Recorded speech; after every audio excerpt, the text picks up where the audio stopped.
अस्सलाम वालेकुम दोस्तों, कैसे हैं आप? ठीक ठाक हैं, उम्मीद है खैरियत से होंगे और अपनी लाइफ जो है वो अच्छे तरीके से एंजॉय कर रहे होंगे। मेरी वीडियोस भी जो है आप ज़रूर देख रहे होंगे। मेरा आज का टॉपिक बहुत इंपॉर्टेंट टॉपिक है। ये है post menopausal bleeding and post menopausal endometrium. ये दो बातें जो है साइड बाय साइड चलती हैं, जो कि बहुत ज़्यादा इंपॉर्टेंट है।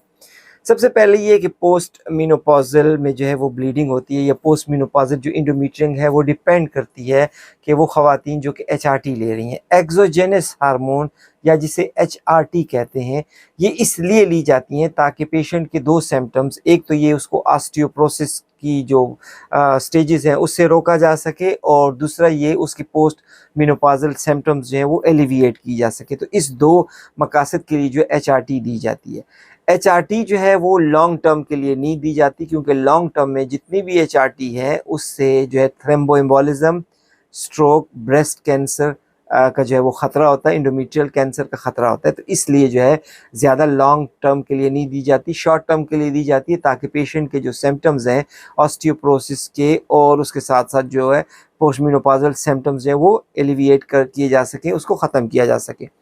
अब जो एचआरटी है वो दो तरह की है। पहली ये इसे कहते हैं अनअपोज एस्ट्रोजन। अनअपोज एस्ट्रोजन वो है जिसमें सिर्फ खातून जो है वो एस्ट्रोजन ले रही होती है। एस्ट्रोजन जो है वो अगर खाली अनअपोज ली जा रही हो तो ये डायरेक्ट जो एंडोमेट्रियल कैंसर जो है वो काज करती है। एंडोमेट्रियल हाइपरप्लेजिया और एंडोमेट्रियल कैंसर जो है स्ट्रेट अवे ये काज करती है, इसलिए इसको मॉनिटर किया जाता है।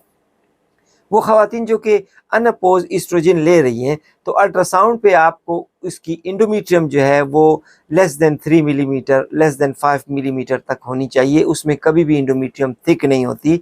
वो जो अनअपोज एस्ट्रोजन ले रही हैं उसमें एंडोमेट्रियम जो है लेस देन 5 होनी चाहिए। अगर वो एंडोमेट्रियम थिक हो रही है तो फिर हाइपरप्लेजिया और एंडोमेट्रियल कैंसर जो है वो सस्पेक्ट किया जाता है। दूसरी टाइप की जो थेरेपी है वो है सीक्वेंशियल हार्मोन। सीक्वेंशियल हार्मोन में ईस्ट्रोजन और प्रोजेस्टेरॉन दोनों दिए जाते हैं, और इन ईस्ट्रोजन प्रोजेस्टेरॉन दोनों में जो है पेशेंट जो है नॉर्मली ब्लीडिंग करेगी। उसकी इंडोमेट्रियम आपको प्रोलिफरेटिव में प्रोलिफरेटिव फेस की तरह नज़र आएगी, सिक्रेटरी फेस में सिक्रेटरी फेस की तरह नज़र आएगी, मेंस्ट्रुअल में जो है बेजालिस लेयर होगी, फंक्शनलिस गिर जाएगी। आपको जो नॉर्मल क्राइटेरिया, पिछली दफ़ा मैंने इंडोमेट्रियल थिकनिंग जो है उसके ऊपर वीडियो बनाई थी, आप वो देख लें, आपको वो तमाम का तमाम पैटर्न जो है उसके ऊपर जो है नज़र आएगा। तो ये दो स्टेटस हैं, और इन दो स्टेटस में आपको जो है इंडोमेट्रियम इस तरह नज़र आएगी। जिस तरह पहला स्टेटस है अनअपोज एस्ट्रोजन में आपको जो है वो इंडोमेट्रियम थिन नज़र आएगी, लेस देन 5। और सीक्वेंशियल एस्ट्रोजन थेरेपी में आपको जो है वो नॉर्मली प्रोलिफरेटिव और इस सिक्रेटरी और जो है मेंस्ट्रुअल फेज में इंडोमेट्रियम की जो थिकनिंग होती है वो नॉर्मल नज़र आएगी।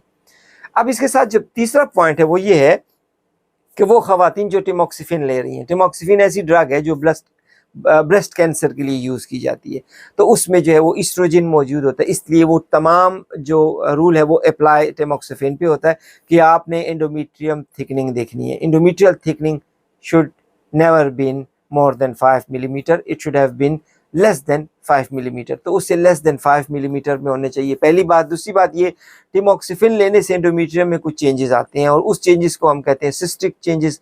तो सिस्टिक डीजेनरेटिव चेंजेस आपको नज़र आएंगी। टिमोक्सिफिन की चेंजेस कभी कभी पॉलिप्स के शक्ल में आएगी, इंडोमेट्रियम हाइपरप्लेजिया की शक्ल में आएगी, इवन कैंसर की शक्ल में भी नज़र आएगी।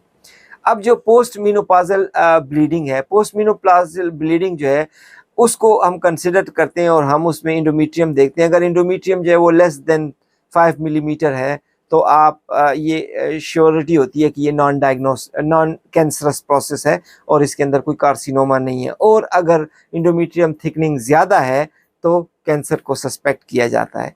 कभी कभी ऐसा होता है कि थिन इंडोमेट्रियम होती है लेकिन उसमें सिस्टिक चेंजेस होती हैं, तो उसे कहते हैं सिस्टिक एट्रोफी। तो सिस्टिक एट्रोफी भी जो है वो नॉर्मल है, इसमें कोई एबनॉर्मेलिटी नज़र नहीं आती। तो तमाम की तमाम फीचर जो है वो डिपेंड करते हैं इंडोमेट्रियल की थिकनिंग में। इंडोमेट्रियम थिकनिंग जो है it should have been less than 5 millimetre. Those who are taking tamoxifen, those who are on unopposed estrogen therapy, इनमें कम होनी चाहिए। और जो कि फीमेल है जो कोई ट्रीटमेंट नहीं ले रही और पोस्ट मेनोपॉज़ल है, उसमें भी आपको जो है इसी क्राइटेरिया को फॉलो करना पड़ता है। और उसके साथ साथ अगर कोई टिमोक्सिफिन ले रहा है तो फिर आपने उस चीज़ों को सिस्टिक डीजेनरेटिव चेंजेस और बाकी चेंजेस को भी देखना है। अल्ट्रासाउंड इमेजेस भी कैसे नज़र आएंगे? आपने कैसे सारी इन्फॉर्मेशन अल्ट्रासाउंड पे पिक करनी है, पेशेंट से रेलेवेंट हिस्ट्री लेनी है और अपनी डायग्नोसिस को जो है वो शेप देना है। तो आइए ये इमेजेस देखते हैं और इस इमेजेस पे तमाम इन्फॉर्मेशन जो है वो पिक करते हैं। ये एक ट्रांसवेजाइनल स्कैन है और इस ट्रांसवेजाइनल स्कैन पे आपको पोस्ट मेनोपॉजल यूट्रस जो है वो दिखाया गया है। आप गौर करें तो इसकी इंडोमेट्रियल लाइनिंग जो है वो काफ़ी थिन है, ये 1.2 मिलीमीटर तक है। और अगर मायोमीट्रियम को आप गौर से देखें तो इसकी मायोमीट्रियम जो है वो हेट्रोजेनस है सीनाइल चेंजेस की वजह से। सीनाइल चेंजेस की वजह से जो है वो एट्रॉफिक चेंजेस भी आप इसे कह सकते हैं। तो इसकी वजह से जो है ये मायोमीट्रियम जो है वो हेट्रोजेनस हो जाती है। नॉर्मल थिकनिंग जो है वो पोस्ट मेनोपॉजल वुमेन में वो 3 मिलीमीटर या 4 मिलीमीटर या लेस देन 5 होनी चाहिए, तो इसको हम नॉर्मल कंसिडर करते हैं। अगर इंडोमेट्रियल थिकनिंग जो है वो 5 मिलीमीटर से ज़्यादा हो गई तो इसको एबनॉर्मल कंसिडर किया जाएगा। इसलिए पोस्ट मेनोपॉजल में अगर फीमेल जो है वो सिम्टोमेटिक है, पर विजाइनल ब्लीडिंग उसको हो रही है, तो ऐसी सूरत में अगर इंडोमेट्रियम 5 मिलीमीटर से ज़्यादा आ गई है तो इसको एबनॉर्मल कंसिडर किया जाएगा। और अगर पेशेंट जो है वो एसिम्प्टोमेटिक है, कोई ब्लीडिंग हिस्ट्री नहीं है, तो अप टू 5 और 5.5 तक भी कुछ स्टडीज़ कंसिडर करती हैं कि ये नॉर्मल है। लेकिन बहरहाल बेहतर क्राइटेरिया यही है कि आप मोर देन 5 अगर हो तो उसको आप फर्दर वर्कअप के लिए रिकमेंड करें, गायनोकोलॉजी डिपार्टमेंट जो है वो रेफ़र करें ताकि उसे क्लिनिको लैब जो है कोरिलेट करे, क्लिनिकली भी उसको असेस किया जाए और फर्दर इन्वेस्टिगेशन के ज़रिए भी उसे असेस किया जाए। क्योंकि अगर थिक इंडोमेट्रियम पोस्ट मेनोपॉजल में होती है तो उसमें चांसेस ऑफ कैंसर जो है वो 96% होते हैं। अल्ट्रासाउंड इमेज को गौर से देखें, ये ट्रांसवेजाइनल स्कैन है और ट्रांसवेजाइनल पे ये पेशेंट जो है वो पोस्ट मेनोपॉजल है, लेकिन इस पेशेंट की हिस्ट्री में ब्रेस्ट कैंसर था। तो जब ब्रेस्ट कैंसर हो तो उसमें टिमोक्सिफिन मेडिसिन जो है वो दी जाती है। टिमोक्सिफिन का साइड इफ़ेक्ट ये है कि एंडोमेट्रियम पे वो चेंजेस पैदा करती है, क्योंकि उसमें हार्मोन्स होते हैं, ईस्ट्रोजेनिक हार्मोन्स होते हैं, उसकी वजह से जो है इंडोमेट्रियम जो है वो सर्टेन चेंजेस उसमें होती हैं। इसमें सबसे पहली चेंज जो है इंडोमेट्रियल हाइपरप्लेजिया होता है, सेकंड चेंज जो है इंडोमेट्रियम में पॉलिप डेवलप होते हैं, और तीसरा रिस्क जो है वो ये है कि उसमें कैंसर डेवलप हो सकता है। तो टिमोक्सिफिन रिलेटेड चेंजेस जो हैं वो ज़रूर देखनी होती हैं। वो ख़वातीन जो कि ब्रेस्ट कैंसर पे हों और टिमोक्सिफिन ले रही हों, तो ऐसी ख़वातीन का जो है सर्विलेंस स्कैन किया जाता है। इस इमेज को आप गौर से देखें, ये फीमेल जो है ब्रेस्ट कैंसर की ट्रीटमेंट ले रही है और इसमें जो है वो इंडोमेट्रियम में जो है हाइपरप्लेजिया जो है वो डेवलप हो गया। आप सिस्टिक एरिया जो है वो इंडोमेट्रियम के अंदर देख रहे हैं, ये दरअसल सिस्टिक हाइपरप्लेजिया है, सिस्टिक चेंजेस है। इंडोमेट्रियम जो है वो हाइपरप्लास्टिक चेंजेस में जो है वो उसमें चेंजेस डेवलप हो गए हैं बिकॉज ऑफ टिमोक्सिफिन। तो आपने अल्ट्रासाउंड रिपोर्ट पर जो है लिखना है कि keeping the patient history in view and medicinal history of tamoxifen related changes can be seen on the ultrasound imaging with thickened endometrium having cystic degenerative areas within it suggestive of hyperplasia. Further workup is recommended. जैसा कि अभी discuss हुआ कि टिमोक्सिफिन related 3 type की changes आ सकती हैं, या hyperplasia develop होगा, या लार्ज साइज पॉलिप डेवलप होगा, या कैंसर इंडोमेट्रियम कैंसर जो है वो डेवलप होगा। तो टिमोक्सिफिन वो ख़वातीन जिनको ब्रेस्ट कैंसर हो और वो उसके लिए टिमोक्सिफिन ले रही हों तो उनका सर्विलेंस स्कैन जो है वो इंडोमेट्रियम के लिए किया जाता है। ये ट्रांसवेजाइनल स्कैन है। ये लेडी जो है वो ऑलरेडी डायग्नोस्ड केस है ब्रेस्ट कैंसर की और टिमोक्सिफिन ले रही है। तो इसकी टिमोक्सिफिन लेने के बाद सर्विलेंस स्कैन पे ये एक बड़ा पॉलिप जो है वो डायग्नोस हुआ, इंडोमेट्रियम के अंदर ये पॉलिप डेवलप हुआ। इस इंडोमेट्रियम पॉलिप के अंदर जो है वो सिस्टिक हाइपरप्लास्टिक चेंजेस जो है वो नज़र आ रही हैं। सिस्टिक चेंजेस भी आपको इजीली मिल रही हैं, लार्ज साइज पॉलिप भी जो है वो आपको नज़र आ रहा है।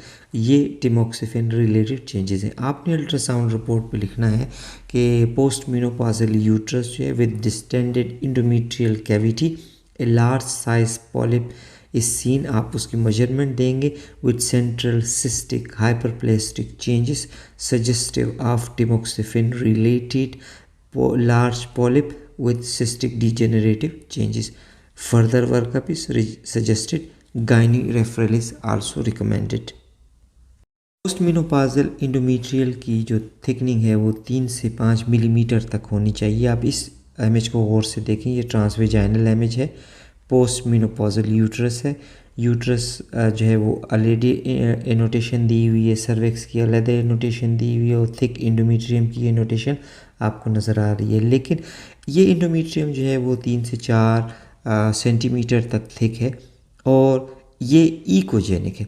आपने एक और करेक्टरिस्टिक भी देखा, इसमें इकोजेनिक इंडोमेट्रियम आपको नज़र आ रही है। जब इकोजेनिक इंडोमेट्रियम हो तो ये ज़्यादातर चांस जो है वो हाइपरप्लेजिया के होते हैं या ज़्यादातर चांस जो है वो पॉलिप्स के होते हैं। तो इन दो चीज़ों को जो है वो कंसिड्रेशन में रखा जाता है। चूँकि पेशेंट जो है वो पोस्ट मिनोपॉजल है और वो थिक इंडोमेट्रियम के साथ है और पेशेंट कंप्लेन जो है वो पोस्ट मिनोपॉजल ब्लीडिंग की भी कर रही है, तो इस सूरत में इस केस के लिए आपने रिपोर्टिंग में लिखनी है post menopausal uterus with thick and echogenic endometrium measuring blah blah blah, जितनी मेजरमेंट है आपने वो देनी है।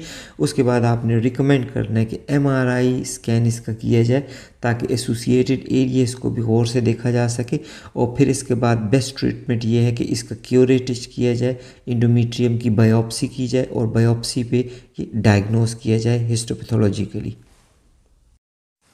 आप इस स्कैन को देखें, ये ट्रांसवेजाइनल स्कैन है और इसमें आपको थिक एंडोमेट्रियम नज़र आ रही है। लेकिन आप इसकी करेक्टरिस्टिक को गौर से देखें तो ये इकोजेनिक नहीं है इतनी, एज़ कम्पेयर टू जो प्रीवियस आपने स्लाइड देखी वो काफ़ी इकोजेनिक थी और ये इकोजेनिसिटी इसकी रिड्यूस्ड है। जब रिड्यूस्ड इकोजेनिसिटी आपको मिल रही हो तो वहाँ पे दो पॉसिबिलिटीज़ हैं। पहली ये कि ये एडिमेटिस एंडोमेट्रियम है और दूसरी पॉसिबिलिटी है कि इसमें कोई मैलिग्नेंट चेंजेस जो हैं वो हो रही हैं। क्योंकि ऑलरेडी पेशेंट जो है वो पोस्ट मिनोपॉजल है, पोस्ट मिनोपॉजल यूट्रस आपको नज़र आ रहा है, मायोमेट्रियम से आपको अंदाज़ा हो सकता है, साइज़ से भी आपको अंदाज़ा हो सकता है।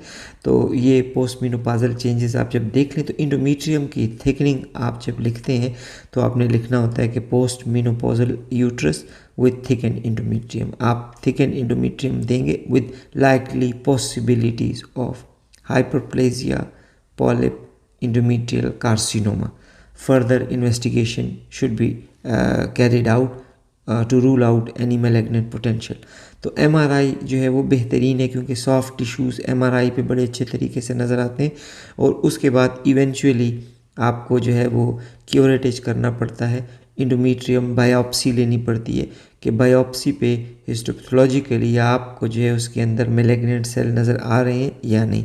तो बेस्ट स्ट्रेटजी ये है कि refer to gynae department for DNC for endometrial biopsy to rule out malignancy. ये एक दूसरी स्लाइड बेटर अंडरस्टैंडिंग के लिए आपके सामने दी गई है। ये अगेन ट्रांसवेजाइनल स्कैन है और ट्रांसवेजाइनल स्कैन पर पोस्ट मिनोपॉजल लेडी है। इस पोस्ट मिनोपॉजल लेडी में काफ़ी थिक इंडोमेट्रियम नज़र आ रही है। ये up to 5 centimetre thick endometrium आपको देखने में नज़र आ रही है। ये थिकनेस जो है इंडिकेट करती है कि यहाँ पे मैलिग्नेंट ग्रोथ, मैलिग्नेंट पोटेंशियल जो है वो जारी है। आल दो इंडोमेट्रियो मायोमेट्रियल इंटरफेस जो है वो प्रिजर्व्ड है। कभी कभी जब कैंसर अर्ली स्टेज में होता है तो ये मायोमेट्रियो इंडोमेट्रियल इंटरफेस प्रिजर्व होता है, लेकिन लेट स्टेज में ये डिस्टॉर्टेड हो जाता है। यूट्रस जो है वो डिस्टेंडेड है, इंडोमेट्रियल कैविटी जो है वो इनलार्ज है, डिस्टेंडेड है। थिक इकोजेनिक इंडोमेट्रियम जो है वो नज़र आ रही है। रिपोर्टिंग पे आपने लिखना है पोस्ट मिनोपॉजल हिस्ट्री है, फ़ीमेल की हिस्ट्री पे आपने LMP ज़रूर लिखना था कि 5 साल पहले मेंसेस बंद हुए हैं, 10 साल पहले बंद हुए हैं। इस पेशेंट के जो है वो तकरीबन 15 ईयर्स पहले मेंसेस बंद हो चुके हैं, तो पोस्ट मिनोपॉजल स्टेटस है 15 ईयर्स अर्ली। उसके बाद जो है ब्लीडिंग हिस्ट्री है और थिक एंड इंडोमेट्रियम जो है वो नज़र आ रहा है। आप straight away MRI pelvis advice करेंगे, उसके साथ साथ आप एडवाइस करेंगे कि endometrial biopsy should be carried out to rule out malignancy. तो उसके बाद आपकी ये रिपोर्ट जो है वो क्लियर हो जाती है, आपकी रिस्पॉन्सिबिलिटी जो है वो आपको कवर कर लेती है। ये तमाम चीज़ें जो है मेडिको लीगल एस्पेक्ट से भी बहुत ज़्यादा इम्पॉर्टेंट होती हैं कि आप अपनी रिपोर्ट के ऊपर LMP ज़रूर दे दिया करें, उससे कोरिलेशन में आसानी होती है। दूसरी बात ये कि आप जब इंडोमेट्रियम की थिकनिंग दे रहे हैं तो अपनी रिपोर्ट के ऊपर ब्रैकेट में लिख लें कि normal value should be from 3 to 5 millimetre. तो आप उसके बाद जब आप बाकी रिपोर्ट लिखते हैं तो वो आपकी रिपोर्ट रेडियोलॉजिकली एस्पेक्ट के साथ एक बेहतरीन रिपोर्ट होगी। जी दोस्तों, तो ये था पोस्ट मीनोपॉज़ल ब्लीडिंग और पोस्ट मीनोपॉज़ल इंडोमेट्रियम के हवाले से तमाम पॉइंट जो वो क्लैरिफाई कर दिए। वो लोग जो अनअपोज्ड ईस्ट्रोजन ले रहे हैं उनमें इंडोमेट्रियम जो है लेस देन 5 मिलीमीटर होनी चाहिए। वो जो कि टिमोक्सिफिन पे है अगेन लेस देन 5 मिलीमीटर होनी चाहिए। वो जो कि सीक्वेंशियल ईस्ट्रोजन पे है उन पे नॉर्मल इंडोमेट्रियम लाइनिंग आपको नज़र आएगी। और अगर जो है कभी-कभी सिस्टिक एरिया नज़र आ रहे हैं थिन इंडोमेट्रियम में लेस देन 5 मिलीमीटर में, तो ये सिस्टिक एट्रोफी हो सकती है, ये भी नॉर्मल है। वो ख़वातीन जो कि ब्लीडिंग पे हैं और उनकी इंडोमेट्रियम थिन है तो उसमें कोई कार्सिनोमेटिस चेंजेस नहीं है। और वो ख़वातीन पोस्ट मेनोपॉज़ल जो कि ब्लीडिंग पे हैं और उनकी इंडोमेट्रियम थिक है, उसको ख़्याल से सस्पिशन कैंसर का जो है रखना चाहिए और फर्दर वर्कअप करना चाहिए। उम्मीद है ये वीडियो आपको सारी इन्फॉर्मेशन दे देगी और आपको आगे डिस्टिंग्विश करने में और रिपोर्ट राइटिंग में आसानी होगी। मेरी वीडियोस देखते रहिएगा, शेयर करते रहिएगा और अगली किसी दूसरी टॉपिक के साथ आपकी खिदमत में हाज़िर होऊंगा। तब तक के लिए इजाज़त दीजिएगा। अल्लाह निगहबान।